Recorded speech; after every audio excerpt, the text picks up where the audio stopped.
Hello viewers, and welcome again to Discovering Truth, and I am Pastor Forbes from the Gateway Abiding Word Ministries here in the Gambia.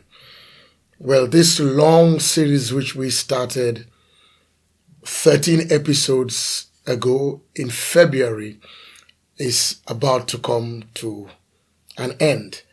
As I promised you, we would do the last of the 4 words which we feel have a great impact on the kind of country we want: a prosperous country, a peaceful country, a very progressive country, a country whose children, grandchildren, subsequent generations would be happy it was bequeathed to them by their forebears. These 4 words, as you know, have been corruption, religious bigotry, jealousy, or as we say in Wolof, Anyan, and MASLAHA, which we in the Gambia call the MASLAHA Syndrome.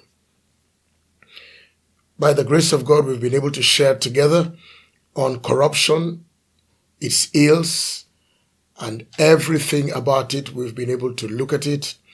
And the import of this is to let us look at the man in the mirror, the woman in the mirror, the Gambian in the mirror, and rather than pointing to them, to look at us, to look at me, to look at all of us put together, so that we can bring the desired transformation we all want. And instead of giving birth to our children for other nations, particularly Western nations, to enjoy, educate, and reap from, and give them all kinds of perks that make them never want to come home, and when they come home, make them feel disconnected because of what they see, and sometimes, sadly, rightly so, we walk on this corruption in its minutest form to the full-blown form to mitigate it and give a sense of patriotism, nationalism, human decency, self-control, self-governance, love for God, and love for country and family. Then we talked about religious bigotry, and I remember saying that you and I know full well that a lot of the problems around the world that cause wars, a lot of them boil down to religious bigotry. Somebody feels, this is my turf, I have no space for somebody, I'm intolerant to them mentally, morally. And as I said, when you get down into religious intolerance and bigotry, you find some very, very deep levels of ingratitude, which really, really is shocking, because you find people and groups trying to destroy that which actually gave them space to thrive in the first place. The good thing about our society and Gambian is that I still feel largely we are together. The larger voice, albeit sometimes silent, unfortunately, or maybe wisely, it certainly abhors religious intolerance and will not allow it to thrive. And we are grateful because of the unique intercultural ties that make for the societal cohesion we have enjoyed and we will still continue to enjoy. And so we abhor it, we disdain it, and we do not allow it to rear its ugly head in our nation. And every one of us who has the wherewithal and the constituency to talk about it and to engage about it, I'm sure we are doing that, so that we learn that we might not be the same, we are different, but our diversity should not make us intolerant to one another. And then over the last 3 episodes, I dealt with jealousy. And I said basically, whether jealousy is founded or unfounded, jealousy is like a cancer and it eats us up. It makes us self-destruct. When I am jealous of you, I am so fixated upon you that you can drive me anywhere you want. You can control my life. You can do things to make me really jealous and just remote control how I behave. And we said that we should learn to appreciate, take inspiration, even apprenticeship, mentor, especially when people have worked hard or are working hard and are progressing. And we also talked about how it is dangerous to assume that maybe somebody is crooked, somebody is criminal, somebody's wealth has come from the wrong things, and we just go down that misconception and prejudicial line on people's lives when we really have no facts. And the time that it takes for all that seething of anger and bitterness and resentment and disdain to go on, envy, is the same time we could have taken to better ourselves. I've been told that scientifically it takes less amounts of muscles on our faces to smile than to frown. Some people say it even takes twice the amount of muscular movement for somebody to frown than to smile. So let's frown. Let's love ourselves. And then we come to the final word, which is the MASLAHA word, the M word. And MASLAHA is an Arabic word, and it connotes the mindset and the import of the public interest. It's like a welfare interest mindset for everybody. Maslaha is supposed to be a win-win system.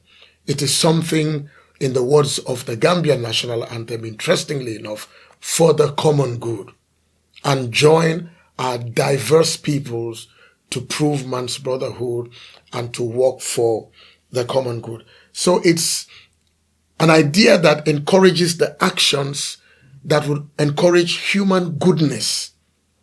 We watch out for each other, we help each other, we try to build each other up from a positive point. If you like, it's equitable preference for finding solutions rather than legal issues. It's almost like the ADRS system of sort. It's like the Bantaba system. It's a welfare, common good, public interest. How can we do this in another way that would not cause destruction and the ripping apart, tearing away of the social fabric and social cohesion that that community has been known for? And sometimes when you look at some concepts, you can see the good. You can see the good intention. You can see that the original intention was for peace, for progress, for societal harmony, for win-win, as I said. And in that concept, there's an act of providing protection, security, protection of faith, protection of life, protection of reason, decent, and wealth. So overall, the concept itself is a concept that must be cherished because of its possibilities. And I am certain that any society that uses it, the intent, without prejudice, will enjoy. It's like the true benefits, desires, objectives, goals, outcomes of democracy. It's supposed to be a government of the people, for the people, by the people. And if it works in its truest form, again, it's a win-win. It's a win-win. Democracy should end with the self-actualization of everybody. But as I speak to you, in the name of democracy, right across our border, all kinds of unthinkable things are happening. And as we move, we go to the central part of Africa, and we go to the southern, and you go around the world. You see that what should have otherwise been a noble, cherished, behavioral system for the common good, as a win-win system for the public interest, seems to have lost its moral compass. Maslaha is a concept and a practice with good intentions. Again, for the common good, for societal cohesion, for continued communal togetherness, and not for the rupture, tearing apart or dysfunction of a society. But ladies and gentlemen, every good concept can always miss its target. And not because the concept is wrong or has not been tested, but all the concepts on the earth are driven by people who have choices, who have a willpower, who sometimes deliberately choose to ignore something, have blind spots, and tend to be parochial, narrow-minded, tunnel-visioned, because they feel if it satisfies me and my family and my type, who cares about the others? If it doesn't satisfy them, hard luck. Let them be patient. Their turn and their time will come. When this otherwise noble public interest communal system of practice and behavior goes the wrong way, a lot happens, because in its origins it was never intended to be abused into the absence or the lack of law and accountability, justice and correction whenever necessary and whenever deemed fit. If we live in a society where an otherwise good and noble behavioral societal practice is abused to the point of dysfunction, it becomes self-defeating, it becomes chaotic, and it becomes dysfunctional for that society. And no society can thrive with dysfunction. Ladies and gentlemen, we don't have to look far. We don't have to look far. No society can thrive when public interest gets into dysfunction. Chaos, anarchy, and self-destruction sometimes stares us starkly in the face. And unfortunately, ladies and gentlemen, here in the Gambia, over time, this otherwise noble societal intent seems to have morphed into a debilitating and almost destructive concept, to the point that now, sadly, and probably rightly so in the Gambia, we just don't say maslaha. We now call it the MASLAHA syndrome. We call it a syndrome in our country. What is a syndrome? A syndrome is a group of symptoms that consistently occur together, almost predictably so. A syndrome is a condition characterized by a set of associated symptoms.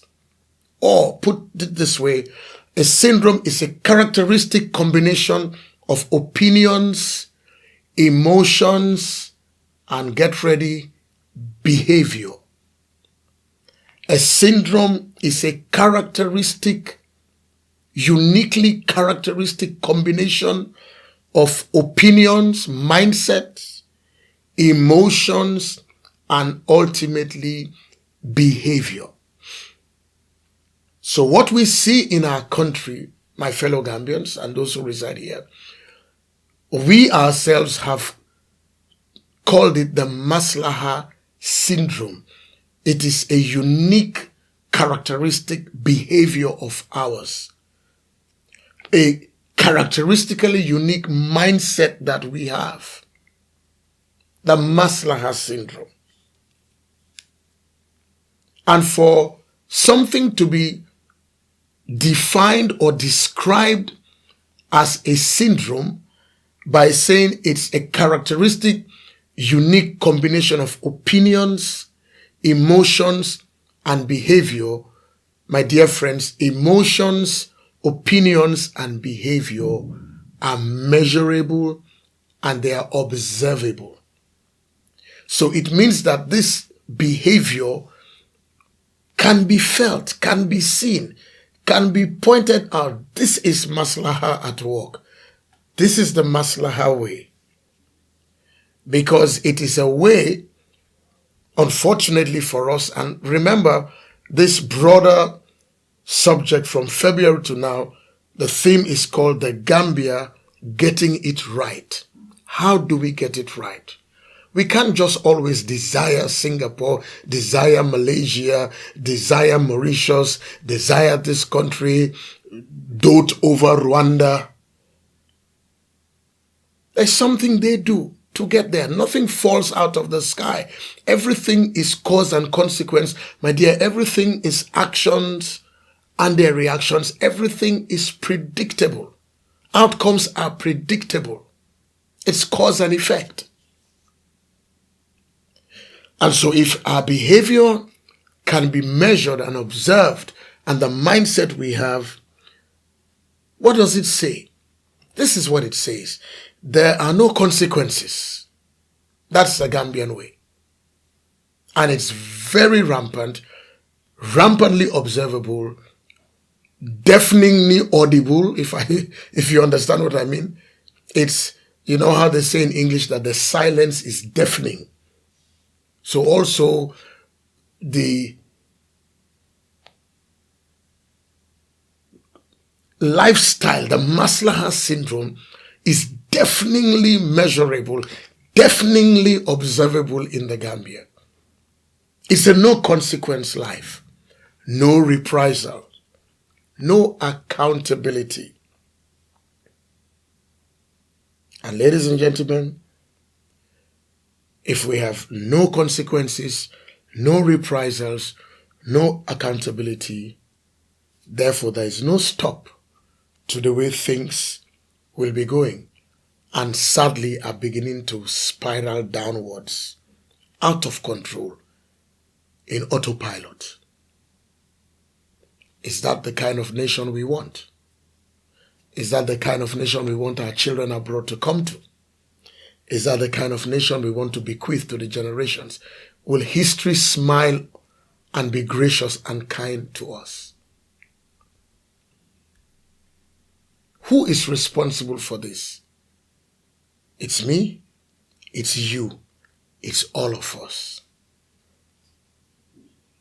Unfortunately, what was intended to be for the good welfare, public interest,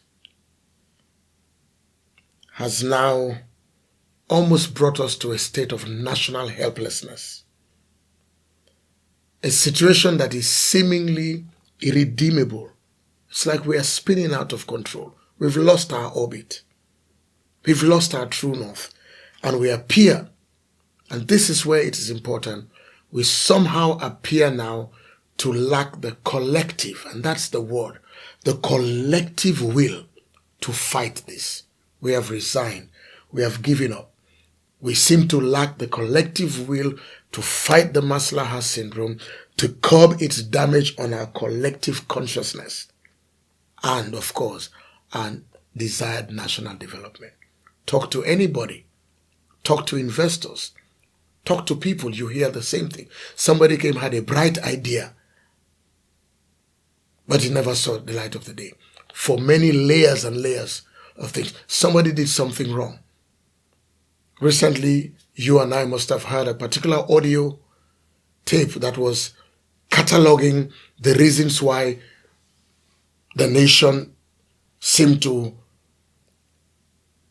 voice out its displeasure in our recent election results. And it was a long catalog. And in each one of those, there was a phrase in Wolof which translated to, the birds have flown away with it. In other words, nothing has happened. Turn a blind eye. No consequence. So we go to the next one. Same outcome. The next one. Same outcome. The next one. Ladies and gentlemen, when that happens, it curbs our ability to ever become the nation we dream to be. Economic prosperity will evade us, elude us. Economic advancement and posterity will shake their head at us and say, oh Gambia, why? A nation with such promise, your size was your advantage. The smiling coast. What happened? Instead of an upward drive, we seem to be spiraling downwards. And somehow, and really sad to say this, almost as if we are going backwards in areas where other nations are throttling ahead full speed with focus, determination, and national pride. We seem not to be getting it. And we have to get it right. Ladies and gentlemen, let me say, we can handle corruption. We can handle religious bigotry. We can handle anyan.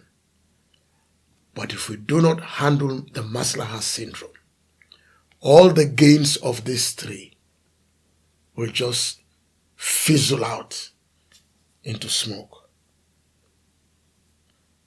The Gambian MASLAHA syndrome is going to be a lose-lose for us all and never a win-win. And any possibility, any possible recovery, recuperation, and redemption to recalibrate us in the direction of national prosperity and advancement is at best going to be a long-term dream, very long-term dream, or at its worst, a pipe dream. We will sadly implode. We will sadly and unfortunately and predictably self-destruct if we don't apply the brakes now. Sometimes it is said it's late, but it's never too late. We are talking about it, so we are bringing it to the surface. Let's apply the brakes now and turn it around. And my time is up in the second part, which will be the final episode 15 of this long series entitled The Gambia Getting It Right. I will give what I believe are my suggestions and recommendations, and I know they will not be exhaustible, and we'll look at it. But suffice to say, we all know what to do. We all know right. We all know wrong. We all know abuse. We all know corruption. We all know that if there's a lack of accountability and examples are not made, then there's no society. Let us not live in a nation where the exceptions become the rule. Let the rule be the rule, and let the exceptions be understood as one-off exceptions with robust exemplary treatment for everybody to say, I won't do this again. After all, is that not how we bring our children up? And we are proud of them because we trained them. We brought them up right. Let me stop here. And next week, as we end the series, I will give my suggestions and my recommendations. And I will bring the series to an end. And by the grace of God, the next thing I want to talk about would be communication styles in the Gambia and the Gambian work ethic. The Gambian work ethic. So we'll be looking at how we talk to one another, whether we talk down at each other, abuse of office in communication. We'll also be looking at the work ethic across board.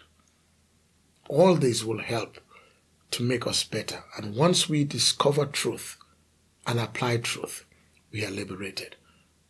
So next week we'll do the final part on Maslaha. This is Maslaha part 1. Next week we will end. Until I come your way next week by the special grace of God, this is Pastor Forbes saying have a good day. May God bless us and help us to redeem this country and set it back on the trajectory for growth, prosperity, peace, and advancement. God bless us.